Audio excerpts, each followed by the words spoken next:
જીનું પાણી ગ્રહણ કરે છે. રૂક્ષ્મિણી સમુદ્ર સૂતા છે, ભીષ્મક કન્યા છે. સમુદ્રમાંથી બે વસ્તુ એક સાથે નીકળેલી, ઝેર અને લક્ષ્મી. પણ રૂક્મી રૂપી ઝેરને ભગવાને બાજુમાં મૂકી રૂક્ષ્મિણી રૂપી લક્ષ્મીનું ભગવાને પાણી ગ્રહણ કર્યું છે. આગળના અધ્યાયોની અંદર શ્રી શુકદેવજી મહારાજ રાજા પરીક્ષિતની સામે વાત મૂકે છે. રાજન, દ્વારકાપતિ રૂક્ષ્મિણીને લઈને દ્વારિકામાં પધાર્યા છે. આગળનો સમય વીત્યો અને એમને ત્યાં કામદેવનો અંશ પ્રદ્યુમ્ન મહારાજનો જન્મ થયો છે, પ્રાગટ્ય થયું છે. અને શ્રી તુલસીદાસજી મહારાજ પણ રામચરિત માનસમાં ભગવાનના પહેલું સંતાન પ્રદ્યુમ્નજીનું પણ સ્મરણ કરી લે છે. જબ યદુવંશ કૃષ્ણ અવતારા હોઈ હરણ મહામહી ભારા કૃષ્ણ તનય હો યહી પતિ તોરા વચન અન્યથા હોઈ ન મોરા. શ્રી સુખદેવજી મહારાજ કહી રહ્યા છે, રાજા, આ પ્રદ્યુમ્ન જે ભગવાનને ત્યાં જન્મ લઈને આવ્યા ને, એ પૂર્વ જન્મનો કામદેવ છે. જ્યારે મહાદેવ સમાધિમાં લાગી ગયા સતીના ગયા પછી, અને આગળ અસુરોનો વધ કરાવવો તો કાર્તિક સ્વામી દ્વારા, પણ જો મહાદેવ વિવાહ કરે હિમાલય રાજકન્યા સાથે, પણ મહાદેવ તો કહે છે 88,000 વર્ષની સમાધિમાં બેસી ગયા. ત્યારે દેવતાઓ કામદેવને નિમિત્ત બનાવે છે, કામદેવ તમે બાણ ચલાવો, મહાદેવની સમાધિ ભંગ કરો. કામદેવ કૈલાશ પર્વત ઉપર પહોંચે છે, વાતાવરણ બાણો દ્વારા ઊભું કરે છે, અને ત્યારે છેલ્લું જ્યાં કામનું બાણ મહાદેવ ઉપર ચલાવે છે, ભગવાનની સમાધિમાં ભંગ થાય છે. અને આ તો મહાદેવ છે. જાગતાની સાથે જ ત્રીજું નેત્ર ખોલે છે, કામદેવને બાળીને ત્યાં ત્યાં ભસ્મ કરી મૂકે છે. જ્યાં કામદેવ બળીને ભસ્મ થાય છે, ત્યારે કામદેવની પત્ની રતિ આવે છે. મહાદેવ, મારો પતિ તો દેવતાઓનું કાર્ય કરવા માટે આવેલો, એમાં એનો કોઈ બીજો જાતનો સ્વાર્થ નહોતો, તો તમે પ્રભુ કૃપા કરો, મને મારો પતિ પાછો આપો. ત્યારે ભગવાન મહાદેવ જવાબ વરદાન રૂપે આપે છે, રતિ, જ્યારે દ્વાપરમાં કૃષ્ણ પરમાત્મા પોતે પ્રગટ થઈને આવશે, ત્યારે તારો પતિ એના પહેલા સંતાન પુત્ર તરીકે આવશે, અને ત્યારે તું એને પતિ તરીકે સ્વીકાર કરજે. રાજા, આ એ જ કામદેવ ભગવાનને ત્યાં પ્રદ્યુમ્ન બનીને આવ્યા છે. માયાવી સંબ્રાસુર નામનો દૈત્ય આવે છે. એ દૈત્ય પ્રદ્યુમ્નજીને માતાના કક્ષમાંથી માયાવી રૂપ લઈને ઉઠાવી જાય છે, ઉઠાવીને જતો રહે છે, અને રસ્તામાં સમુદ્ર આવે છે, સમુદ્રમાં ફેંકી દે છે. એક મોટું માછલું પ્રદ્યુમ્નજીને ગળી જાય છે. એ માછલાને માછીમાર પકડી અને એ માછલું સંબ્રાસુરને ભેટમાં આપે છે. પણ સંબ્રાસુરના રસોઈ ઘરની અંદર પૂર્વથી જ જેને બધું જ્ઞાન છે, એ કામદેવના પૂર્વ પત્ની રતિ એની રસોઈ ઘરની અંદર રસોઈ કરવામાં છે. પેલું માછલું જ્યાં કાપવા માટે આપે છે અને જ્યાં એના ઉપર ચપ્પુ લગાવે છે રતિ, એ જ સમયે માછલાના પેટમાંથી પ્રદ્યુમ્નજી મહારાજ નીકળે છે. રતિ પોતાની દ્રષ્ટિથી ઓળખી જાય છે, આજ મારા પતિ છે. મોટા કરે છે, પણ માતૃભાવથી નહીં, પણ પત્ની ભાવથી મોટા કરે છે. પ્રદ્યુમ્નજી મહારાજ મોટા થાય છે. આ વાત રતિની સમક્ષ પ્રદ્યુમ્નજી જ્યારે મોટા થાય ત્યારે પત્ની તરીકે પ્રદ્યુમ્નજી રતિનો સ્વીકાર કરે છે. ભગવાન આવી શંભરાસુરનો ઉદ્ધાર કરી પ્રદ્યુમ્નજી અને રતિને પોતાની દ્વારિકામાં લઈને આવે છે. સુખદેવ મુનિ કહે છે, રાજા એ પછી ભગવાન ઉપર સત્રાજીત નામના યાદવે આડ મૂકેલું.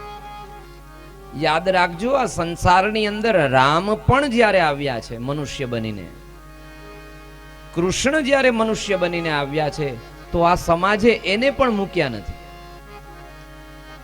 કારણ કે સમાજનું જેની પાસે કોઈ સારું કામ કરવાનું નથી, એની પાસે બસ બીજાની ખણખોદ કરવાનું કામ છે. માટે બને ત્યાં સુધી આપણે આપણા મગજને, આપણી બુદ્ધિને જો સારા કામમાં નહીં લગાડીએ તો બુદ્ધિની અંદર એક દૂષણ છે, એ ન કરવાના કામ કરશે. તમારી વાણીને જો હરિનામમાં નહીં લગાવો તો એ કોકની નિંદામાં લાગશે. રાજાએ પૂછ્યું કે દ્વારિકા ભગવાનના યાદવો અને એની અંદર સત્રાજીતે ભગવાન ઉપર આડ મૂક્યું. મહારાજ, મને આખી કથા વિસ્તારથી કઈ સંભળાવો. અને શ્રી સુખદેવ મહારાજ કહે છે, આસિત સતરાજિતઃ સૂર્યો ભક્તસ્ય પરમ સખા પ્રીતસ્તસ્મૈ મણિં પ્રાદાત સૂર્યસ્તુષ્ટઃ સ્યમંતકમ. રાજા, સત્રાજીત નામનો ભગવાન સૂર્યનો પરમ ભક્ત છે, સૂર્યનારાયણની પરમ ઉપાસના કરનારો છે. અને સૂર્યનારાયણ દેવે પ્રસન્ન થઈને સત્રાજીત યાદવને સ્યમંતક નામનો મણિ પ્રદાન કર્યો છે. આ મણિ દરરોજને માટે 8 ભાર સોનું આપે છે. એક દાડો દ્વારિકાની સભાની અંદર સત્રાજીત પોતાના ગળામાં આ મણિ લટકાડીને આવે છે, જાણે સૂર્ય પોતે આવતો હોય એવું લાગ્યું. એટલે દ્વારકાનાથે કેણ મોકલાવ્યું, સત્રાજીતને અહીંયા સભાની અંદર બોલાવો. સત્રાજીત આવે છે. દ્વારકાધીશે કહ્યું, સત્રાજીત, આ આટલું બધું મણિ દરરોજ સોનું આપે છે, આ મણિ તને કદાચિત તારા ઉપર વિપદા લઈને આવે, તારા ઉપર આપત્તિ લઈને આવે, માટે આ મણિ છે રાજકોષની અંદર આપી દે, જેનાથી રાજ્ય આગળ પ્રગતિ કરે, રાષ્ટ્ર આગળ પ્રગતિ કરે. સત્રાજીત માનતો નથી. સત્રાજીત કહે છે, મણિ મારો છે, સોનું મને મળે છે, એમાં તમને શું, કહીને જતો રહે છે. એક દિવસ બને છે એવું, સત્રાજીતનો ભાઈ પ્રસેન સત્રાજીત પાસેથી મણિ પોતે પહેરીને અને વનની અંદર મૃગિયા ખેલવા જાય છે. એમાં માર્ગમાં થાકીને ક્યાંય બેસે છે, એ જ સમયે સિંહ આવીને સત્રાજીતના ભાઈ પ્રસેનને મારે છે. અને સત્રાજીતના ગળામાં પેલો મણિ છે, એ ચમકતો મણિ સિંહને થાય છે કંઈક વસ્તુ છે, એટલે સિંહ રમતો રમતો પોતાની ગુફા સુધી લઈ જાય છે. એવામાં જામવંજી મહારાજ એ સમયે લીલા કરી રહ્યા હોય છે, અને જામવંજી સિંહને મારીને એ મણિ લઈ પોતાની ગુફામાં જાય છે, અને પોતાની દીકરી એને મણિ રમવા આપી દે છે. હવે ભગવાન તો આની અંદર ક્યાંય ઇન્વોલ્વ નથી, પણ સત્રાજીતનો ભાઈ ગયો છે વનમાં, 3 દિવસ 4 દિવસ થયા, અઠવાડિયું થયું, પાછો આવતો નથી. એટલે સત્રાજીતે એકબીજાને બેઠા હોય ને ચોરે, એટલે અહીંયા વાતો ચાલુ કરી કે આ દ્વારકા વાળાએ મારી પાસે મણિ માંગેલો, મેં એને મણિ ના આપ્યો, પણ હવે 3-4 દી થયા મારો ભાઈ નથી મળતો, મારો મણિ નથી મળતો. મને લાગે છે આ દ્વારકા વાળાનું કામ છે. પણ ભાઈ કોઈને કહેતા નહીં હો, એ રાજા છે. કોઈને કહેતા નહીં અને કહેતો જાય, કહેતા નહીં ને કહેતો જાય, વાત મંડી ફેલાવા. અને યાદ રાખવા જેવું છે, આ સમાજ એવો બનતો જાય છે, કોઈના દુર્ગુણ વાયુ વેગે ફેલાઈ જાય, પણ કોઈના સદગુણ છે ને એ ફેલાતા બહુ સમય લાગે. માણસો કોઈની જટ દઈને પ્રશંસા નથી કરી શકતા, પણ કોઈનો વાંક દેખાય, કોઈની ભૂલ દેખાય તો એ વારે વારે વાગોળતા રહે છે. પણ આપને કઈ જણાવું કે સૌથી મોટું આધ્યાત્મિક બળને નાશ કરવા વાળું કોઈ તત્વ હોય તો એ છે નિંદા. તમે સત્કર્મ કરો, તમે યજ્ઞ કરો, તમે દાન કરો, તમે ભજન કરો, પણ એના દ્વારા પછી તમને સમય મળે ત્યારે કોઈની નિંદા કરો તો એ બધું સત્કર્મ તમારું ધોવાઈ જતું હોય છે. આ વાત ઉડતી ઉડતી દ્વારકા વાળા પાસે પહોંચી. ભગવાને સભા બોલાવી અને બલદાવઈ બોલ્યા છે અહીંયા કે લાલા, તને આદત છે નાનપણથી કે તું ગમે એની વસ્તુ લઈ લે છે, આ તારું કામ નથી ને? ભગવાને કીધું કે આ તો હવે ઘરમાં આવ્યું ઉડતું ઉડતું, બહારના કે તો સમજ્યા, પણ ઘરના માણાને તો વિશ્વાસ હોવો જોઈએ. ભગવાનને થયું કે હવે આનું કંઈક કરવું પડે, એટલે પ્રભુ પોતાની સાથે 5 વડીલોને લઈને, જો વડીલોને એટલા માટે રાખવા પડે કારણ કે આપણે તો સામાન્ય સૂત્ર અત્યાર સુધી સાંભળતા આવ્યા છીએ કે એણે જાજી દિવાળી જોઈ છે. હા, એટલા માટે તો ખરા જ, પણ આપણે ત્યાં પેલી સુક્તિ છે ને કે ગઈઢા ગાડા પાછા વાળે, એટલે એમાં 100% સત્ય વાત છે. વડીલોના નિર્ણયો અનુભવ સાથેના હોય છે. અત્યારના યુવાનોની અંદર દ્રષ્ટિ હોય પણ અનુભવ ન હોય. એ યુવાન સાચો જે પોતાના વડીલોની આંખો દ્વારા ચાલતો પોતાના જીવનમાં ઉપર આવ્યો હોય, એ વ્યક્તિ કાયમ માટે ટકે. ભગવાને 5 વડીલોને સાથે લીધા. ચાલો આપણે જંગલમાં જઈએ, શોધીએ. અને બધા ગયા છે જંગલની અંદર. જ્યાં થોડે દૂર ગયા ત્યાં તો પેલું પ્રસેનનું સબ દેખાણું. સિંહે ખાધેલું અડધું પડધું સબ જોયું. આજુબાજુમાં મણી શોધ્યો પણ મળી ક્યાંય મળ્યો નહીં. પ્રસેનના સબની બાજુમાં સિંહના પગલા જોયા. પગલે પગલે ભગવાન આગળ ચાલ્યા. થોડે દૂર પહોંચ્યા છે ત્યાં તો સિંહનું પણ શબ પડેલું જોયું. સિંહની પાસે રીંછના પગલા જોયા. ભગવાને પગલે ચાલતા ચાલતા ગુફાની અંદર પહોંચે છે અને જ્યાં ગુફા પાસે પહોંચ્યા, ગુફા અંધકારમય છે. ભગવાને સાથે આવેલા વડીલોને કહ્યું, તમે બધા અહીંયા બહાર ઉભા રહો. અંદર શું હોય, અંદર સંકટ પણ હોઈ શકે, માટે તમારે કોઈ આવવું નથી. પણ હું આટલા દિવસની અંદર પાછો ના આવું તો તમે જતા રહેજો. ભગવાન ગયા છે અંદર. આ જામવંજીની ગુફા છે. તમે ક્યારેક પોરબંદર જાઓ તો પોરબંદર પહેલા રાણા વાવ આવશે, અને રાણા વાવની અંદર આ જામવંજી મહારાજ જે જગ્યાએ રહ્યા છે અને ભગવાન મણી લેવા જે જગ્યાએ ગયા, એ જ આ જામવંજીની ગુફા. એ ગુફાની અંદર બિંદુઓ પડે છે પર્વતમાંથી પાણીના, અને જ્યાં શિવલિંગ નિર્માણ થઈ જાય પછી બીજી જગ્યાએ બિંદુઓ પડવા લાગે. આખી ગુફાની અંદર તમને અનેક શિવલિંગો દેખાશે. ભગવાને અંદર પ્રવેશ કર્યો. જ્યાં અંદર પ્રવેશ કરે છે ત્યાં તો કોઈ રીંછની કન્યા એ સુંદર મજાના મણીને લઈને એની સાથે રમતી હોય છે. જેવો ભગવાન આગળ હાથ વધારે છે, પેલી રીંછની કન્યા ખીજાઈને ચીસો પાડવા લાગે છે. એ જ સમયે જામવંજી આવે છે, ભગવાનને સાથે યુદ્ધ કરે છે. આ કઈ ઘટના છે? ભગવાન જામવંજી સાથે યુદ્ધ કરવા તૈયાર થાય છે. જામવંજી મહારાજ રામાવતારની અંદર રામ રાવણનું યુદ્ધ પૂર્ણ થયું છે. આખું યુદ્ધ પૂરું થયું. રામ હવે અયોધ્યા બાજુ પ્રયાણ કરવાની તૈયારી કરે છે. એ જ સમયે જામવંજી આવીને કહે છે, મહારાજ હવે મને યુદ્ધની અંદરથી ઈચ્છા થઈ છે. હવે મારું શરીર જરાક ગરમ થયું હોય, તપ્યું હોય એવું લાગે છે. ભગવાન રામ કહે છે કે અત્યારે તો હવે યુદ્ધ પૂરું થયું ને હવે હું જરાક પણ વાર લગાડું તો મારો ભરત અગ્નિ સ્નાન કરી લે. માટે જામવંજી આ વખતે નહીં પણ દ્વાપરમાં હું પાછો અવતાર લઈને આવું ત્યારે તમારો મનોરથ પૂરો કરીશ. અને ભગવાન ગયા ગુફાની અંદર. જામવંજી સાથે યુદ્ધ કર્યું. 28 દિવસ સુધી યુદ્ધ ચાલ્યું અને છેલ્લે જ્યાં પ્રભુએ એક મુક્કો માર્યો છે, એ જ સમયે જામવંજીને ખ્યાલ આવે છે મારા પ્રભુ રામ અવતારમાં જે હતા એ અત્યારે કૃષ્ણ બનીને આવ્યા છે. 28 દિવસ થયા છે, ભગવાન બહાર નથી આવતા. ત્યારે દ્વારિકાની અંદર વસુદેવ અને દેવકીએ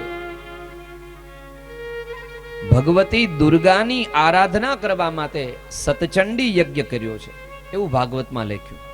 કોઈ વૈષ્ણવો એમ કહે કે અમે માને માનીએ નહીં, અમે શક્તિને આરાધન ન કરીએ, તો સમજવાનું કે હજી એ લોકોએ પૂરું ભાગવત વાંચ્યું નથી.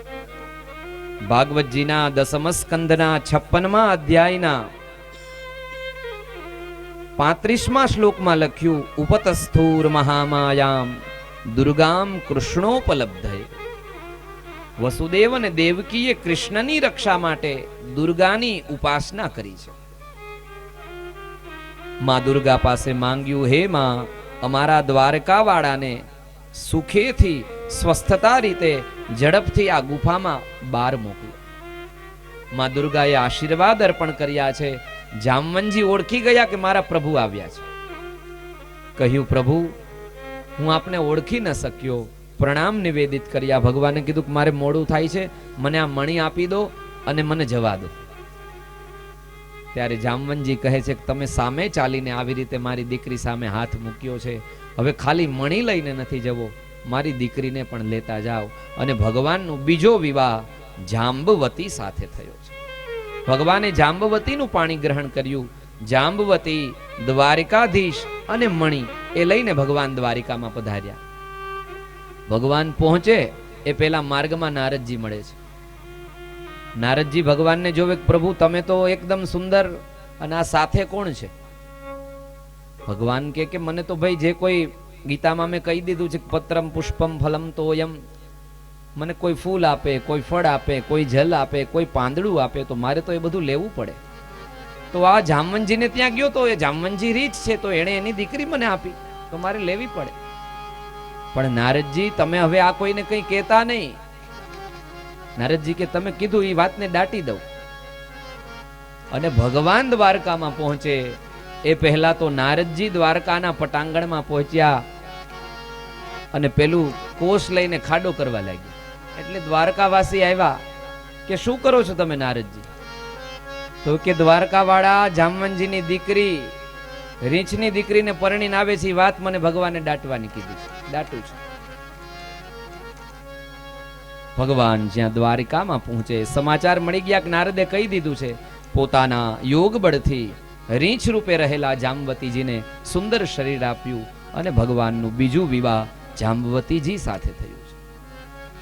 મણી લઈને ભગવાન દ્વારિકાની સભામાં ઉપસ્થિત થયા અને પહેલા વહેલા જોયું હોય ને તો બલદાવ સામે આર્યો મણી, મારો જરાય વાક નહોતો. બલદાવજીને કીધું, કારણ કે ઘણી વખત આપણે જે વસ્તુની અંદર ખ્યાલ પણ ન હોય એમાં આપણો વાક ઘણી વખત સમાજ ગણી લેતો હોય. ભગવાને બોલાવ્યો છે સતરાજીતને. સતરાજીત આખી કથા કઈ સંભળાવી કે આ પ્રસેન આયા ગયો ને આ તેન, અને આર્યો ભાઈ મણી આપી દીધો કે લઈ જા, નથી જોતો મણી. પણ હવે આખા ગામમાં જે વાતો કરતો હોય કોકની ખોટી, અને એને 100 ટચનું સોનું સમાજ આપે કે આ તો સોનું છે ભાઈ, તું છો ખોટો કે વાતું આવી કરતો, પછી ઈ ગામમાં રહી શકાય? એટલે સતરાજીતને પસ્તાવો થયો કે આ મણી તો આવ્યો પાછો, પણ હવે કંઈક એવું કરું કે મારા ઉપર દ્વારકાવાળો રાજી થઈ જાય. એટલે પોતાની દીકરી સત્યભામા મણી સાથે ભગવાનને અર્પણ કરવા જાય છે. ભગવાનનું ત્રીજું વિવાહ થયું છે સત્યભામાજી સાથે. ભગવાને કીધું કે સસરાજી તમને આવડે બધું, તમે દીકરી લઈને આવ્યા, ભલે તમારી દીકરી સ્વીકારી, પણ હવે મણી લેતા જાઓ પાછો, અને દરરોજ જે 8 ભાર સોનું થાય ને એ સોનું રોજ અહીંયા જમા કરાવી જાજો. ભગવાને મણીનું પોતાની ઉપર લાગેલું જે કલંક છે એ કલંકને મિટાવ્યું છે. ત્યાર પછી મણી ભગવાનને પ્રાપ્ત થઈ ચૂક્યો. સત્યભામાજીની સાથે ત્રીજું વિવાહ થયું, અને અક્રૂરે અને કૃતવર્માએ સત્યભામાની સગાઈ થઈ ચૂકેલી, એટલા માટે થઈ અને કૃતવર્મા અને અક્રૂરજી બંને જણા પહોંચ્યા છે પેલાની પાસે અને કહ્યું કે ભાઈ, તારી તો સગાઈ તારા સસરાએ એની દીકરી સાથે કરેલી, અને છતાં દ્વારકાવાળાને રાજી કરવા તને મૂક્યો પડતો, અને પેલા દ્વારકાવાળા સાથે એના લગ્ન કરી નાખ્યા. અને અક્રૂરજી દ્વારા, કૃતવર્મા દ્વારા ખીજાવેલો અને ક્રોધિત કરેલો પેલો શતધન્વા આવીને સત્રાજીતને મારી નાખે છે રાત્રિના સમયે. એ જ સમયે સત્યભામા હસ્તિનાપુર જાય છે રથ લઈને, અને શ્રીમદ ભાગવતની અંદર સુખદેવજી મહારાજ કહે છે, જ્યાં હસ્તિનાપુરમાં સત્યભામાએ સમાચાર દીધા કે તમારા સસરા રહ્યા નથી, એ જ સમયે ભગવાને પોતાના મસ્તક ઉપર પેલું ઉપરણું મૂક્યું, બલદાવજીએ પોતાના મસ્તક ઉપર ઉપરણું મૂક્યું અને બંને ભાઈઓ જોર જોરથી રડવા લાગ્યા. ઓહો, બહુ કષ્ટ થયું, મારા સસરા મૃત્યુ પામ્યા. પૂજ્ય ડોંગરે બાપજી આખી કથામાં ક્યાંય હાસ્ય વિનોદ ન કરતા, પણ જ્યારે આ 57મા અધ્યાયમાં કથા પહોંચતી ત્યારે બાપજી આ કથા કહેતા કહેતા થોડા હસી પડતા અને કહેતા કે આ કાનુડો કેવો છે, એને બધું આવડે. ભગવાનને લૌકિક વ્યક્તિઓ જે રીતે ક્રિયા કરે એવી ક્રિયાઓ પણ આવડે. સત્યભામા પાસે આવી શતધનવાનો ઉદ્ધાર ભગવાને કર્યો છે. ત્યાર પછી ભગવાનનું ચોથું વિવાહ કાલિંદી સાથે થયું છે. હસ્તિનાપુરમાં અર્જુન ને સાથે લઈ ભગવાન યમુનાજીના કાંઠે પહોંચ્યા. યમુનાજીના કાંઠે પથ્થરની શિલા ઉપર શ્વેત વસ્ત્રો પહેરી આંખો બંધ કરી એક સુંદર કન્યા તપ કરતી હોય છે. સૂર્ય તનયા છે, સૂર્યનારાયણની દીકરી છે. અર્જુન પાસે જાય છે, પૂછે છે, દેવી આપ કોણ છો? કહ્યું, હું કૃષ્ણને પ્રાપ્ત કરવા માટે તપ કરી રહી છું. અર્જુન કહે છે, એ જેનું તપ કરો છો એ તમારા આંગણે આવ્યા છે. અને ભગવાનનું ચોથું વિવાહ કાલિંદી સાથે થાય છે. ભગવાનનું પાંચમું વિવાહ મિત્રવૃંદા, અવંતી, ઉજ્જૈન દેશના રાજા વિંદ અને અનુવિંદની બેન મિત્રવિંદા સાથે થાય છે. સ્વયંવરની અંદર ભગવાન એને જીતીને લઈને આવે છે. ત્યાર પછી ભગવાનનું છઠ્ઠું વિવાહ સત્યા સાથે કોસલ દેશના રાજા નગ્નજીતની દીકરી સત્યા સાથે કરવામાં આવે છે. નાગ્નજીતી પણ કહેવાય છે. કોશલ દેશના રાજાએ સ્વયંવર કરેલો કે એક સાથે 7 સાંઢોને જે પકડીને બંધન કરી દે એની સાથે મારી દીકરીનું પાણી ગ્રહણ કરાવું, અને ભગવાને સત્યા સાથે દીકરીને વડાવી. ભગવાનનો વિવાહ થયો છે. ભગવાનનું 7મું વિવાહ શ્રુતકીર્તિ કઈ દેશની સાથે ભદ્રા નામની કન્યા સાથે ભગવાનનું 7મું વિવાહ થયું છે. 8મું વિવાહ મધ્યપ્રદેશની કન્યા લક્ષ્મણા સાથે ભગવાનનું થયું છે. આમ ભગવાન 8 પ્રકૃતિઓ સાથે પરણ્યા છે. ભૂમિરાપો નલો વાયુ ખમ્મનો બુદ્ધિરેવ ચ અહંકારમ ઇતિયમ મે ભિન્ના પ્રકૃતિ રષ્ટધા. ભગવાને 8 પ્રકૃતિઓને પોતાના પત્ની તરીકે સ્વીકાર કર્યો છે. ત્યારે ભગવાનના પાસે ભૌમાસુર જે 16,108 કન્યાઓને પકડીને પોતાના મહેલમાં, પોતાના કારાગૃહમાં પૂરીને બેઠો છે, એનો સંદેશો આવે છે અને ભગવાન ભૌમાસુરના વધ કરવા માટે ત્યાં પહોંચે છે. અને ભૌમાસુરના કારાગૃહની અંદર પૂરેલી 16,100 કન્યાઓને ભગવાન એમાંથી મુક્ત કરે છે. જેવી 16,100 દીકરીઓ એ બંધનમાંથી મુક્ત થઈ, એ જ સમયે દીકરીઓ ભગવાનને પ્રાર્થના કરે છે, પ્રભુ હવે કયો દેશ હશે, કયો રાજા હશે જે અમને સ્વીકાર કરે? કારણ કે અમે આટલા વર્ષોથી આ રાજાના કેદખાનામાં બંદી હતા, અને એક તો અમે સ્ત્રી જાત. તો પ્રભુ તમે અમારું પાણી ગ્રહણ કરો, તમે અમારો સ્વીકાર કરો. શાસ્ત્રકારો તો એમ પણ કહે છે આ કોઈ સામાન્ય દીકરીઓ નથી, આ વેદ મંત્રની ઋચાઓ છે. 16,000 કન્યાઓનું ભગવાન પાણી ગ્રહણ કરે છે. આનો અર્થ એટલો જ થયો કે સંસારની અંદર સ્ત્રીની બરોબર માન સન્માન જળવાઈ રહે.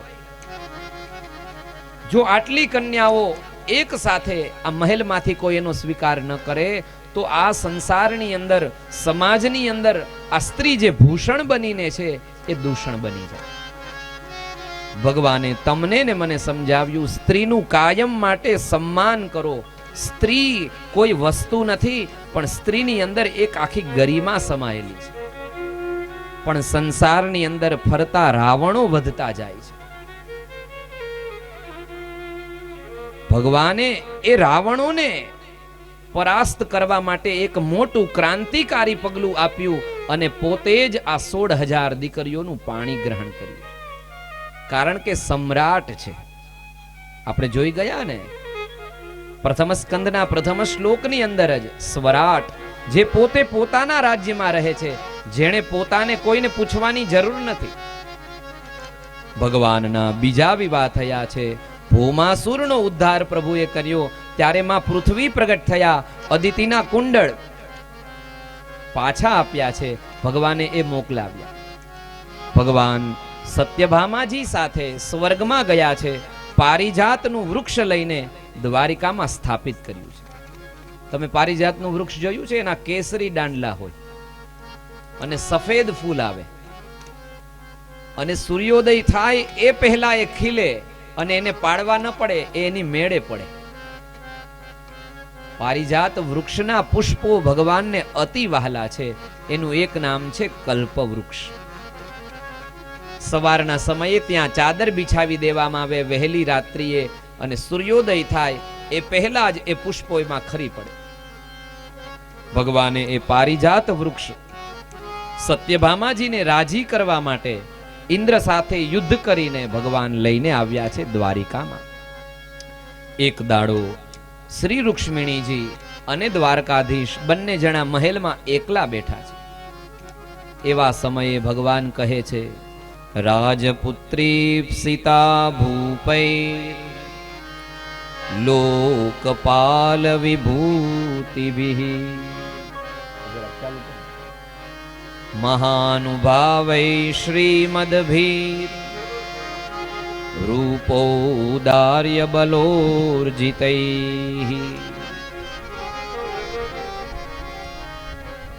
ભગવાને રૂક્ષ્મણીજીને કહ્યું, દેવી, તમને પરણવા માટે મોટા મોટા રાજા તૈયાર હતા, પણ તમે બધું છોડીને આ મને ગોવાળને કેમ પરણ્યા? સંસાર વાળા તો કહે છે કે અમારા માતા પિતા પણ બે છે. દેવી, હજી કાંઈ મોડું નથી થયું. હજી તમને ઈચ્છા થાય તો તમે કહો ત્યાં તમારો વિવાહ કરાવી દો. હવે જે રૂક્ષ્મણી દ્વારકાધીશને અનન્ય રીતે ચાહે છે અને ભગવાને જ્યાં આવો વિનોદ કરે છે, એ જ સમયે માં રૂક્ષ્મણી ભગવાનને વીંઝણો ઢોળી રહ્યા હોય છે. અને આવા વચનો જ્યાં પ્રિયતમ પાસેથી કઠોર વચનો સાંભળ્યા, રૂક્ષ્મણીજીને મૂર્છા આવે છે. તરત જ ત્યાં મૂર્છા ખાઈ પડવા જાય. દ્વારકામાં ભગવાન બહુ ચતુર્ભુજ રૂપે પ્રગટ નથી થતા, ત્યારે એ જ સમયે પ્રભુ બે હાથે રૂક્ષ્મણીજીને ઉપાડે છે અને બે હાથે રૂક્ષ્મણીજીને વીંઝણો ઢોળવા લાગ્યા. જલ પ્રોક્ષણ કર્યું, જગાડ્યા અને જાગેલા રૂક્ષ્મણીજીને કહ્યું, અયમ હિ પરમો લાભો ગૃહેશુ ગૃહમેધિનામ યન્નમેર નિયતે યામઃ પ્રિયયા ભિરુભામિની. દેવી, આ તો ગૃહસ્થીઓની અંદર આખો દિવસ કામકાજમાં જતો હોય, મેં તો જરા તમારી સાથે હાસ્ય વિનોદ કર્યો. હું ક્યાં તમને સાચું કહેતો હતો? એમ જરાક જીવનમાં દાંત કાઢવાય, નકરા મોઢા ચડાવીને ન બેસવું. મને ઘણી વાર એમ થાય કે આ કેમ જામી જાય છે આખું અહીંયા બધું. આમ ચોહલા પાડી જાવ એવી આમ જામી જાય બધું. એમ જીવનમાં આપણે ક્યારેક એવા દિવસો આવે કે ઘરમાં આમ બધું સ્થગિત થઈ જાય, જાણે બરફ પડ્યો હોય. જરાક હાસ્ય વિનોદ, જરાક હસવું. કારણ કે સબ રોગો કી એક દવાઈ હસના શીખો મેરે ભાઈ. હસતા આવડી ગયું તો રોગ હામું ન જોવે તમારે. પછી હવારમાં ઉઠીને લાફી લંબા જાવું, ખોટે ખોટે હા હા હા હા કરવું, એના કરતા હસી લ્યો ને ભાઈ. ધન્યવાદ છે આ સૌરઠની ભૂમિના પેલા હાસ્ય કલાકારોને. માણસો ઘરમાં નથી હસતા તો ત્યાં જઈને પણ હસાવે છે જરાક. ભગવાન કહે છે, દેવી, આ તો સંસાર ગૃહસ્થાશ્રમનો નિયમ છે. આમાં જરાક હાસ્ય વિનોદ થાય તો જીવન થોડું હળવું બને. પણ તમે જરાય ચિંતા ન કરતા, હું તમને છોડીને ક્યાંય જવાનું નથી. ભગવાન તો ખાલી 11 શ્લોકોમાં દેવી સાથે વિનોદ કરે છે, પણ માં રૂક્ષ્મણી એટલા બધા ચિંતિત થઈ ગયા. સુખદેવજી મહારાજ કહે છે, 15 શ્લોકોમાં જવાબ આપ્યો, પ્રભુ, હું તમને છોડીને ક્યાંય જવાની નથી. ભગવાને કીધું, દેવી, હું પણ આપની સાથે કાયમ માટે રહેવાનો છું. રાજા ભગવાન પોતાના ગૃહસ્થાશ્રમના વિનોદની અંદર સંસારને બતાવે છે કે નકરું જીવન ખાલી પ્રગતિ માટે નથી, પણ થોડું પોતાના માટે પણ જીવન જીવવું જોઈએ. ત્યાર પછી રૂક્ષ્મિણીનો ભાઈ રૂકમી અને એની પૌત્રી રોચનાના વિવાહ ભગવાનના બીજા દીકરા અનિરુદ્ધજી સાથે થાય છે. અને ત્યાર પછી આગળના અધ્યાયોની અંદર ઉષા અને અનિરુદ્ધની વાત બતાવે છે. આપણે ચૈત્ર મહિનામાં ઓખાહરણ સાંભળીએ ને, શબ્દ છે ઉષા, પણ થાતા થાતા થઈ ગયું ઓખા. રાજા પરીક્ષિતે પ્રશ્ન કર્યો, મહારાજ મેં સાંભળ્યું કે બાણાસુરની દીકરી ઉષા છે અને ભગવાને બાણાસુર સાથે પણ યુદ્ધ કર્યું, એ પાછળની કથા મારે સાંભળવી છે. ત્યારે શુકદેવ મુનિ કહે છે, રાજન સાંભળો, ઉષાની એક મિત્ર છે, એની સખી છે કુંભાંડ એનો મંત્રી, અને એની દીકરી ચિત્રલેખા. એક દાડો ચિત્રલેખા જ્યારે મહેલમાં આવે છે, ઉષાના મોઢા ઉપર પ્રસન્નતા જોઈ ચિત્રલેખા ઓળખી ગઈ, બેન તારા મનમાં કંઈક પ્રશ્ન છે. કહ્યું, સખી આજે મેં રાત્રે એક સુંદર મજાના પુરુષ સાથે મારો વિવાહ સંસ્કાર સંપન્ન કર્યો. તને એને મળવાની ઈચ્છા છે? તો કે હા, મારે એને મળવું છે. અને ચિત્રલેખાએ પોતાની કલમ ઉપાડી અને પત્ર ઉપર જુદા જુદા ચિત્રો બનાવવા લાગી. દેવના ચિત્ર બનાવ્યા, દાનવ, માનવ, યક્ષ, ગંધર્વ, કિન્નર. અને ત્યાર પછી વર્તમાનની અંદર છે એમાંથી સર્વપ્રથમ દ્વારકાધીશનું ચિત્ર બનાવ્યું. ત્યાર પછી પ્રદ્યુમ્નજીનું ચિત્ર બનાવ્યું. અને જ્યાં અનિરુદ્ધજીનું ચિત્ર બનાવે છે, ઉષાની આંખો નીચી થઈ. હા સખી, આ એ જ છે. જ્યાં ઉષા ઓળખી ગઈ એટલે ચિત્રલેખાએ કહ્યું, તું ચિંતા ન કર, હું મારા માયા બળ વડે રાત્રિએ જ એને લઈને આવીશ. અને ચિત્રલેખા દ્વારિકામાં જાય છે. પોતે યોગિની છે, શક્તિશાળી છે, પણ દ્વારકાની રક્ષા સુદર્શન ચક્ર કરે છે. નારદજીને નિમિત્ત બનાવ્યા. સુદર્શન ચક્ર સાથે નારદજી વાર્તાલાપ કરે. એ જ સમયે ઉષાએ પ્રવેશ કર્યો. અનિરુદ્ધજી સૂતા છે અને ઉષાએ પલંગ સાથે જેને ઉપાડી લઈ આવી બાણાસુરની દીકરી ઉષાના મહેલમાં મૂક્યા છે. રાત્રિ થઈ, સવારે જેવા અનિરુદ્ધજી જાગે છે, જોયું કે હું તો બીજી જગ્યાએ છું, પણ ઉષાના પ્રેમમાં અનિરુદ્ધજી પણ આપ્લાવિત થયા છે. બહાર ઉભેલા સિપાહીઓએ જોયું કે અંદરથી પુરુષનો અવાજ આવે છે, બાણાસુરને સમાચાર મોકલે છે. બાણાસુર આવી અનિરુદ્ધજીને બંધન કરે છે. એ જ સમયે નારદજી દ્વારિકામાં આશીર્વાદ દેવા માટે આવે છે. ભગવાનને કહે છે કે હું તમારા આખા પરિવારને આશીર્વાદ દેવા આવ્યો છું. ભગવાન કે બહુ સરસ, બધા હમણાં લાઈનમાં ગોઠવાઈ જઈએ. આખો પરિવાર 8, એની સાથે 16,100 અને એના બધા સંતાનો બધા લાઈનમાં ગોઠવાઈ ગયા. નારદજી આશીર્વાદ દેવા માંડ્યા, બધાને આશીર્વાદ દીધા. પછી કેતા કેતા ભગવાનના કાનમાં કીધું કે આમાં એક જણો ઘટતો હોય એવું લાગે છે. ભગવાને કીધું કે મને તો ખબર હતી, પણ તમારે જે કેવું છે બધાની હાજરીમાં કહી દઉં ને, શું કેવા આવ્યા છો તમે? ભગવાનને કહે છે, અનિરુદ્ધ બાણાસુરના મહેલમાં બંધનમાં છે.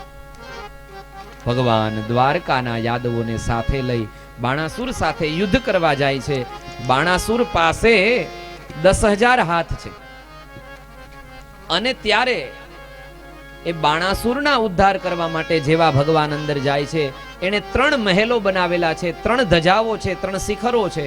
મહાદેવનો પરમ ભક્ત છે, પણ મહાદેવે વરદાન આપેલું કે આ ધજાઓ જેદી પડે ને તેદી તારું પૂરું. ભગવાને જઈ ધજાઓનો નાશ કર્યો, ધ્વજાનો નાશ કરે છે. અને બાણાસુરના 1,000 હાથમાંથી ભગવાન એના 4 હાથ રેવા દે છે. 996 હાથ કાપી નાખે છે. એને મારતા નથી. શું કામ? તો કે પ્રહલાદજીને વચન આપેલું કે તમારા વંશની અંદર કોઈ પણ હવે જન્મ લેશે, હું ક્યારે એને મારીશ નહીં. અને બાણાસુર પ્રહલાદના વંશના છે. ભગવાન બાણાસુરનો ઉદ્ધાર કરે છે. અને ત્યાર પછી બાણાસુરનો ઉદ્ધાર કરી અનિરુદ્ધને લઈ પાછા ફરે છે. દ્વારકામાં એક દાડો છોકરાઓ મહેલની બહાર રમતા હોય છે કંદૂકથી દડા વડે. એમાં દડો ઉડીને કૂવાની અંદર પડે છે.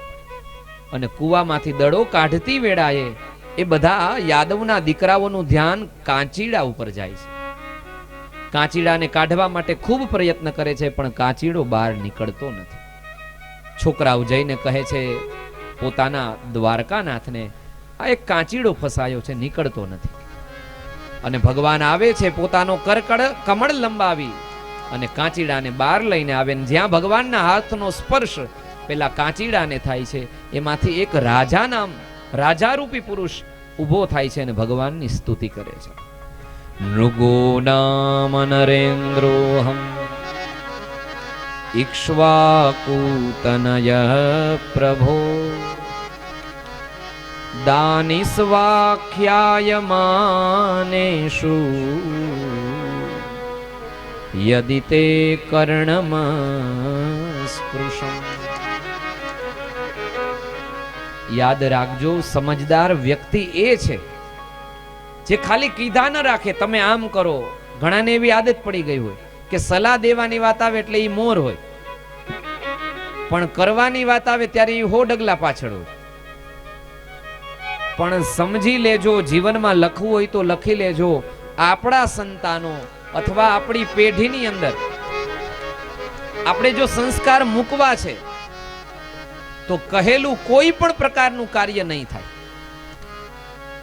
પણ તમારું વર્તન, તમારું આચરણ તમારા સંતાનો જોશે, બસ જોયેલું કામ થશે. અને સંતોનો મેં સ્વભાવ જોયો છે, એ ક્યારેય કોઈને કહેતા નથી તું આમ જીવ, તું આમ જીવ, પણ પોતે પોતાના જીવનમાં એવી રીતે જીવે કે જોનાર વ્યક્તિને લાગી આવે કે આપણે આમ જીવાય. અને આ સૂત્ર છે ભાગવતનું, કરીને બતાવો. કહેવાથી સમાજમાં કંઈ ફેર નહીં પડે. ભગવાને કરીને બતાવ્યું. અને ભગવાનની તો એક એક ક્રિયા પોતાના સંતાનોને ઉપદેશ આપવા માટે છે. અને નૃગ રાજાએ કીધું કે હું તો નૃગ છું, મેં લાખો ગાયના દાન દીધા, અને એવામાં એક વખત બન્યું એવું કે એક દીધેલી ગાયનું દાન ફરીને એ ગાય ચરતી ચરતી બીજા બ્રાહ્મણના ઘરમાંથી થતી અને મારા ગૌશાળામાં આવી ગઈ. અને મેં આવેલી ગાયોના દાનમાં ફરીથી એ જ ગાય બીજા બ્રાહ્મણને દાનમાં દીધી છે. અને બંને બ્રાહ્મણો જ્યારે પેલો બ્રાહ્મણ ફરિયાદ કરવા આવે છે કે મારી ગાય ખોવાણી છે અને મેં આ બ્રાહ્મણને ગાયનું દાન દીધું, અને પેલો બ્રાહ્મણ કહે છે કે મારી આ જ ગાય છે, મેં તો એકને એક દાન 2 વાર રિપીટ કર્યું. એ સમયે હું કંઈ બોલતો નથી, મૂંગો થઈ જાઉં છું, કારણ કે હું નિર્ણય લેવામાં અસમર્થ અનુભવું છું. અને એ અપરાધને કારણે મારે કાંચીડો થવું પડ્યું. અને અહીંયા ભગવાન પોતાના સંતાનોને કહે છે, શ્રીમદ ભાગવતના 10મ સ્કંધના ઉત્તરાર્ધના 64મા અધ્યાયના 34મા શ્લોકની અંદર, હિનસ્તિ વિષમત્તારમ વહ નિરદભિઃ પ્રશામ્યતિ કુલમ સમૂલમ દહતિ બ્રહ્મસ્વારણિ પાવકઃ. ભગવાન કહે છે જાણે હળાહળ વિષ માત્ર ખાનારને જ મારે, અને અગ્નિ પણ જલ દ્વારા શાંત થઈ જાય છે, પરંતુ બ્રાહ્મણનું ધન કોઈ પચાવી પાડે અથવા તો બ્રાહ્મણના ધનનો નાશ કરે, ભગવાન કહે છે તે સંપૂર્ણ કુળને મૂળ સાથે પોતે બાળી નાખે છે. માટે મારા સંતાનો કાયમ માટે યાદ રાખજો, બ્રાહ્મણના દ્રવ્ય ઉપર ક્યારેય પણ આપની નજર ન થાય એનો ખ્યાલ રાખજો. ભગવાને નૃગ ચરિત્ર દ્વારા પોતાના યદુ બાળકોને સમજાવ્યા, જીવનમાં બ્રાહ્મણનો અપરાધ ન કરતા. આગળના અધ્યાયમાં બલરામજી વ્રજની યાત્રામાં ગયા છે, માં જશોદાને મળ્યા છે. જશોદાના ખોડામાં માથું નાખીને બલદાવજીએ આરામ કર્યો છે. બલદાવજી યમુનાના કાંઠે મદોન્મત્ત બનીને યમુના પાસે માંગણી કરે છે. માં યમુના આવતા નથી અને સંકર્ષણ પોતે હળ દ્વારા યમુનાજીને પોતાની તરફ ખેંચવા તૈયાર થાય છે. એ વાત બતાવી. ત્યાર પછી પૌંડ્રક અને કાશીરાજનો ઉદ્ધાર ભગવાને કર્યો, એ વાત મૂકી. જુઓ, ભગવાનની હાજરી હતી. જ્યારે દ્વારકાનાથ પોતે સશરીર બિરાજતા હતા પૃથ્વી ઉપર, એ સમયે પણ ભગવાનના કોપી પેસ્ટ કરવા વાળા હતા. આ પૌંડ્રક રાજાની વાત આવી. પોંડરકે સાંભળ્યું કે ભાઈ દ્વારકા વાળાનો મહિમા બહુ વધ્યો છે, એટલે 2 હાથ તો ભગવાનના હોય જ.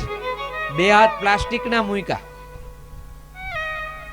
અને 2 હાથમાં ચક્ર, કમળ, શંખ, પદ્મ બધું ધારણ કર્યું અને ચક્રમાંય પાછી મોટર મૂકી કે ફરે રાખે સતત. આ તો આપણે હવે ઓલું નથી, ગામડામાં ન મૂકતા, પેલો સાફામાં બલ્બ મૂક્યો હોય ને એનો બલ્બનો છેડો વરરાજાના ખીચામાં હોય અને બેનો ભેગા ગાતા હોય કે હીરો મારો જગમગ જગમગ. આ પોંડરક એવું કર્યું અને આખા નગરમાં અને દેશ વિદેશમાં ઢંઢેરો પીટાવ્યો કે હાચો દ્વારકા વાળો તો હું છું, ઓલો તો બહુરૂપિયો છે.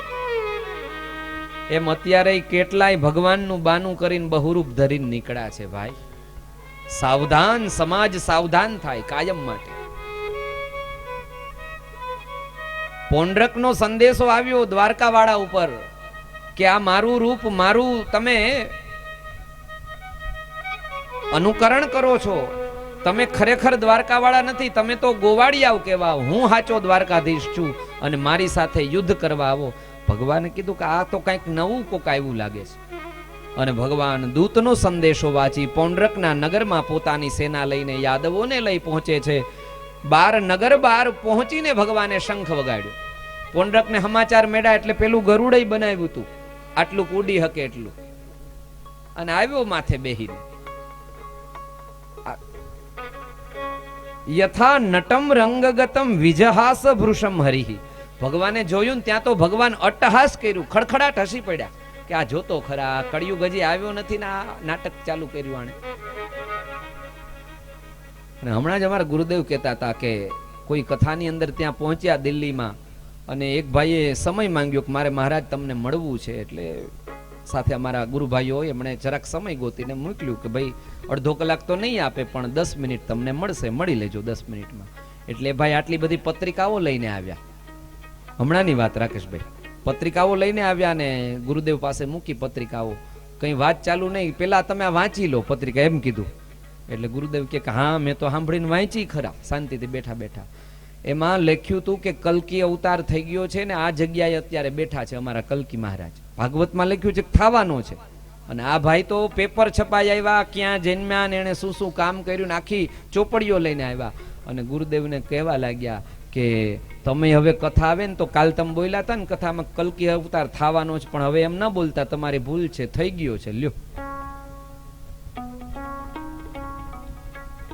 અને ગુરુદેવ કહે 5-6 મહિના નીકળ્યા હશે ને આવ્યું કે ભાઈ કલ્કી મહારાજ તો ત્યાં જેલમાં પુરાણા છે. આવું છે, આવા કેટલાય પોંડરક નીકળ્યા છે અત્યારે. સાવધાન. બને ત્યાં સુધી ઘરની અંદર જ બધા દેવતાઓ મળી જાય એમ છે જો આપણે પ્રયત્ન કરીએ. પોંડરક સામે જોઈ ભગવાન ખડખડાટ હસવા લાગ્યા. પોંડરક કીધું કે હસસ શું, યુદ્ધ કર. ભગવાન કે આમાં યુદ્ધ ક્યાં કરવું. પોતાના ચક્રને આદેશ આપે છે. સુદર્શન ચક્ર પોંડરકનો ઉદ્ધાર કરે છે. પોંડરકનો મિત્ર છે કાશીરાજ, કાશી નરેશ છે. અને એ કાશીરાજ પણ પોંડરક સાથે પોતાની અક્ષોહિણી 3 સેના લઈને આવે છે. ભગવાને કાશીરાજનો ઉદ્ધાર કર્યો, પણ કાશીરાજનો દીકરો સુદક્ષિણ, એ સુદક્ષિણ પોતાના પિતાનો બદલો લેવા માટે મહાદેવની આરાધના કરે છે. મહાદેવની આરાધના કરી અને આરાધનામાં ભગવાન ભોળાનાથ પ્રસન્ન થયા. કહ્યું દક્ષિણાગ્નિની અંદર અભિચારના મંત્રોથી આહુતિ આપજે, તારે જે મનોરથ છે એ પૂરો થઈ જશે. આ સુદક્ષિણનો મનોરથ શું હતો કે હું એવો યજ્ઞ કરું કે યજ્ઞ દ્વારા દ્વારકાધીશ અને દ્વારિકાપુરી બંને જણા ખતમ થઈ જાય. પણ મહાદેવ બોલ્યા વરદાન આપીને, સાંભળી લે સુદક્ષિણ, વરદાન આપું છું, પણ જે બ્રાહ્મણનો ભક્ત હોય, જેના ઉપર બ્રાહ્મણના આશીર્વાદ હોય, એના ઉપર જો તે આ પ્રયોગ કર્યો તો આ પ્રયોગ તારો નાશ કરશે. સુદક્ષિણ ભૂલી ગયો છે અને સુદક્ષિણે દક્ષિણાગ્નિમાં આહુતિઓ આપી. એમાંથી કૃત્યા ઉત્પન્ન થઈ, જાણે ધગધગતું તાંબુ. અને કૃત્યાએ પૂછ્યું શું કાર્ય કરું. કહ્યું જા દ્વારકા અને દ્વારકાને બાળી નાખ. દ્વારકા કૃત્યા પહોંચી, દ્વારકાના વાસીઓને બાળવા લાગી. બધા દોડ્યા દ્વારકાધીશની શરણમાં. ભગવાને કહ્યું ચિંતા ન કરશો, સુદર્શન બાજુમાં છે. આજ્ઞા કરી અને સુદર્શન ચક્ર કૃત્યાને બાળીને ભસ્મ કરી. એટલું નહીં, પણ કાશીમાં પહોંચ્યું સુદર્શન ચક્ર, જે કાશી પ્રલય વખતે પણ હાજર રહે છે. એ કાશીને જ્યારે બ્રાહ્મણના ભક્ત ભગવાન ઉપર ભક્ત વત્સલ છે, બ્રાહ્મણ પ્રતિપાલ છે, એના ઉપર કૃત્ય આવી સુદર્શન ચક્ર ગયું છે. આ સુદક્ષિણનો તો નાશ કર્યો, બ્રાહ્મણો અગ્નિમાં આહુતિઓ આપતા હતા એનો નાશ, અને કાશી નગરીનો નાશ કર્યો. ભગવાને બતાવ્યું હું બ્રાહ્મણ પ્રતિપાલ છું. અને આ વાત ઉપરથી એ પણ સૂચન કર્યું કે ક્યારેય જીવનમાં કોઈનું અવળું કરવા માટે અનુષ્ઠાન ન કરવું. અત્યારે હાલ્યા છે ને ટીવીમાં જાહેરાત, સાસુ બહુ કા ઝઘડા હો વો પહેલે મિલે, એવું આવતી હોય પટ્ટીમાં. અને શું ખબર માણાય ગાંડા થાય, ફોન કરે, ભાઈ ઝઘડા ઘરમાં ને ઘરમાં ઠરી જાય આવડે તો, એમાં અહીંયા ફોન શું કરવાનો?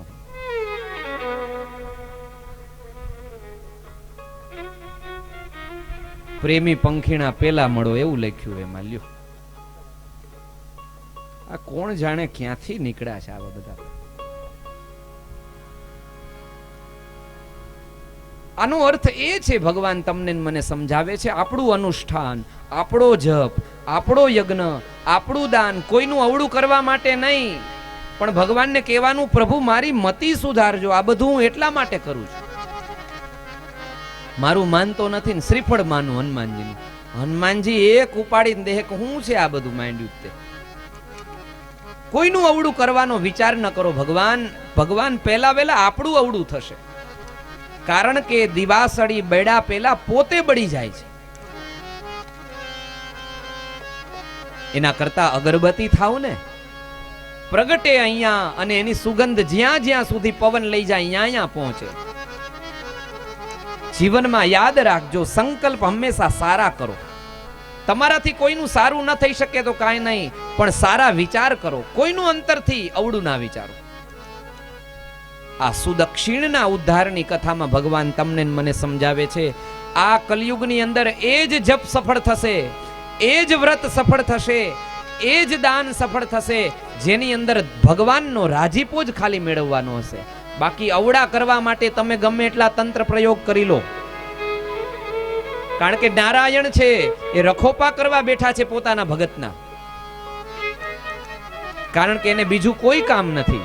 આ સૃષ્ટિ તો ખાલી ભ્રુકુટી વિલાસ સૃષ્ટિ લય હોય, ખાલી આમ ભ્રુકુટી ફેરવે ત્યાં તો પૃથ્વી પ્રલયમાં જતી રહે. એને જાજો પ્રયત્ન ન કરવો પડે. પણ એમનો પ્રયત્ન એટલો જ છે કે મારો ભગત દુખી ન થાય. માટે ક્યારેય પણ એમના ભક્તો ઉપર અવળું કરવાનો પ્રયત્ન કરશો તો અવળું આપણું થાય. સાવધાન, જીવનમાં સાવધાની રાખજો. ભગવાને કાશી નરેશ સુદક્ષિણનો ઉદ્ધાર કર્યો છે. ત્યાર પછી આગળના અધ્યાયમાં ભગવાન બલદાવજી જ્યાં વ્રજની અંદર છે ત્યાં દ્વિવિધ નામનો વાનર બહુ દુવિધા ઊભી કરે છે. દાઉજીએ એનો ઉદ્ધાર કર્યો છે.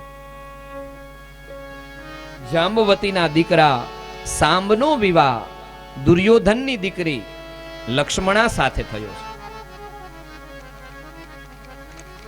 હસ્તિનાપુરમાં સ્વયંવર થયો. એમાં દુર્યોધનની દીકરી લક્ષ્મણા અને અહીંથી ભગવાનની જાંબુવતીનો દીકરો સાંબ ત્યાં જાય છે સ્વયંવરમાં. પણ જોવે છે સ્વયંવરની અંદર કેટલાય રાજા આવ્યા છે, પણ લક્ષ્મણાને સાંબ ગમતો ને સાંબને લક્ષ્મણા. સાંબ સ્વયંવરમાંથી હરણ કરીને લઈ આવે છે અને દુર્યોધન વાહે સૈન્ય મોકલે. સાંબને પકડી લે, પકડીને બંદી બનાવે અને સમાચાર આવે અહીંયા દ્વારકામાં કે ભાઈ તમારા દીકરાને બંધક કર્યો છે. સભામાં બધાય બેઠા હોય અને દાઉજી કે દુર્યોધન મારો ચેલો છે, હું જઈશ. ભગવાન કે ભાઈ એ તમારો ચેલો છે, પણ તમને તમારા ચેલાની ક્યાં ઓળખ છે? તમારે નથી જવું, મને જવા દો. નહીં, દાઉજી કહે છે કે નહીં, હું જ જઈશ. અને જાય છે હસ્તિનાપુરના આંગણે, અને જ્યાં બાર ઊભા છે ચોરે, અને ત્યાંથી સંદેશો મોકલાવ્યો કે સ્વયં પોતે બલદાવજી આવ્યા છે પોતાના દીકરાને છોડાવવા માટે. અને ભીષ્મ ને દ્રોણ ને કૃપાચાર્ય અને દુર્યોધન ને બધા આવે છે. હામાં ભેગા થયા અને દુર્યોધન માંડ્યો બોલવા. આમાં ભાગવતમાં લખ્યું છે કે ન બોલવાનું, ગુરુને કેવા માંડ્યો. હવે વિચાર કરો કે દુર્યોધનની બુદ્ધિ કેવી હશે. પણ આ કથા સાંભળીને આપણે વિચારવાનું આ કથા સાંભળીને દુર્યોધન વયો ગયો, એને ભગવાન મોકલી દીધો ઉપર, શકુનીને મોકલી દીધો. પણ આપણે હાસ્યો ગારવાનો, એમાં બે લીટીઓ કરવાની, એમાં આપણે આપણું જ નામ લખવાનું અને એમાં પૂછવાનું આપણે પોતાને કે હું દુર્યોધનની શ્રેણીમાં છું કે હું યુધિષ્ઠિરની શ્રેણીમાં છું. આપણને કોણ પ્રમાણપત્ર આપે? આપણે પોતે જ આપણને પ્રમાણપત્ર આપી દઈએ. આપણે પોતે આપણું માર્કિંગ કરીએ કે હું કઈ શ્રેણીમાં આવું છું. દુર્યોધને બલદાવ સામું જોઈને કીધું કે અરે ગોવાળો, તમે અમારા હેઠા અન્ન ખાવા વાળા અને તમે અમારી દીકરીઓની સાથે તમારા દીકરા વડાવવા છે, તમને ખબર શું પડે રાજા શું કહેવાય? બોલવા માંડ્યો અને આ તો બલદાવ શેષાવતાર, જેના મસ્તક ઉપર પૃથ્વી ફરે અને આમ જરાક હલે ત્યાં તો ડોલાવી દે આખા જગતને. કહે એ દુર્યોધન શું બોલે છે? ખભે હળ રાખે અને હળ ભરાવ્યું હસ્તિનાપુરના એ ચોરાની અંદર. કીધું કે હમણાં ઉપાડી નાખું, ફેંકી દઉં ગંગા નદીની અંદર. અને ઉપાડીને હજી તો અડધી ભૂમિ ઊંચી કરે ત્યાં ભીષ્મએ કીધું કે એલા મૂરખ, આવો જબરદસ્ત શક્તિશાળી વેવાય મળશે નહીં તને, દઈ દે દીકરી. અને દુર્યોધનને સમજાવ્યો ને પગે લાગ્યો, ગુરુદેવ ક્ષમા કરો, લઈ જાઓ મારી દીકરી. અને લક્ષ્મણા અને સાંબનો વિવાહ અહીંયા સંપન્ન થયો. ભગવાન આવી લીલાઓ દ્વારા સમજાવે છે વ્યક્તિ ક્યારેક ગુરુ સાથે પણ અપરાધ કરી બેસે, પણ યાદ રાખવાનું ગુરુના વચનમાં વિશ્વાસ રાખજો. ગમે તે કહી દે એ શિષ્ય માટે કાયમ માટે હંમેશા કલ્યાણ કરતા હોય છે. ત્યાર પછી એક દાડો નારદજી આવ્યા છે કે હું પૃથ્વી ઉપર ગયેલો, બધાય ગૃહસ્થીના ઘરની અંદર વાસણ ખખડતા હોય, પણ લાવને આ જરાક દ્વારકામાં જોતો આવું કેટલાક વાહન ખખડે છે. અને નારદજી આવ્યા દ્વારકાપુરીની અંદર. રૂક્ષ્મિણીના મહેલમાં જાય તો ભગવાનની પગચંપી થઈ રહી હોય, ભગવાન પોઢ્યા સૂતા હોય. બીજાના મહેલમાં જાય તો ત્યાં ભગવાન દંત ધાવન કરતા હોય. ત્રીજા મહેલમાં જાય સ્નાન કરતા હોય. ચોથા મહેલમાં જાય તો ભગવાન સંધ્યા કરવા બેઠા હોય. આગળ પહોંચે તો ભગવાન બ્રાહ્મણોને દાન આપતા હોય. બીજે પહોંચે તો છોકરાઓ સાથે કંઈક રમત રમતા હોય. આગળ પહોંચે તો સભાની અંદર કંઈક ઉપદેશ આપતા હોય. દંડીઓને દંડ દેતા હોય. આમ એક એક જગ્યાએ જે ગયા નારદજી, અને ભગવાને બધા પાસે પોતાનો મનોરથ પૂરો કરતો જોયો. મારા જ્યેષ્ઠ બંધુ શ્રી શ્યામભાઈ ઠાકર એવું કહે કે આ કૃષ્ણ આપણે પણ બની શકીએ એમ છીએ આપણા ઘરની અંદર. કૃષ્ણ તત્વ છે, કૃષ્ણ કોઈ વ્યક્તિ નથી. કૃષ્ણ અત્યારે પણ તમારી ને મારી વચ્ચે ઊભા છે. આવું કૃષ્ણપણું આપણે પણ આપણા ઘરમાં કરી શકીએ. ઘરની અંદર 5-6 જેટલા વ્યક્તિઓ છો, એ 5-6 વ્યક્તિઓની અંદર કૃષ્ણ તત્વ થઈ શકે એમ છે. કઈ રીતે? તો કે ઘરની અંદર એ 5-6 ને ક્યારેય એક દિવસ એવો ન જાય કે કોઈ એકબીજા સાથે વાતચીત ન થઈ હોય. કોઈ કંઈ સારું કામ કરીને આવે તો કૃષ્ણ તત્વ કેવું હોઈ શકે? તો કે પહેલો હાથ આપણો હોય એના